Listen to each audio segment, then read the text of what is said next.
Kawachako en obila omako jago moro maen achich mitudo gi nek mar ji kendo wito ringregi e kar Taka ma Kware Mukuru kwa Njenga. Collins Jomaisi Kalisia majegni 33 omak gi obila mago kwach kich kendo obila olero ni ochiwo ler ewi nek ma osetimo. Jatend kwach kich Mohamed Amin wacho ni jago olero ni osenego mine 42 e kind higa ma 2022 nyaka dweni kamano oriwo koda ka min ode.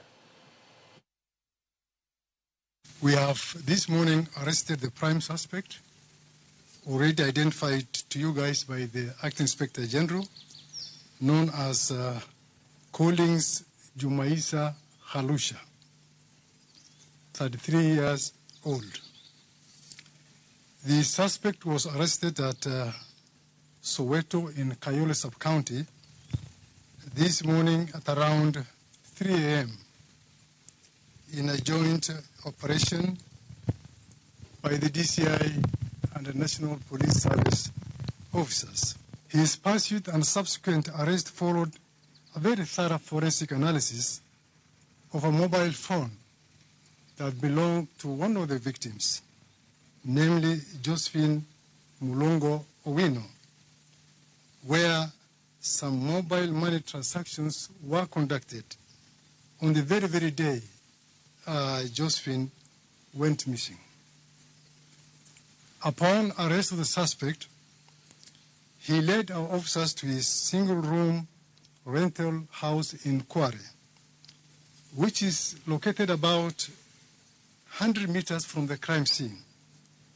That is the Kware Dam, where the bodies and the body parts have been recovered. We conducted a quick search in the house, which led to recovery of the following very crucial exhibits. On interrogation,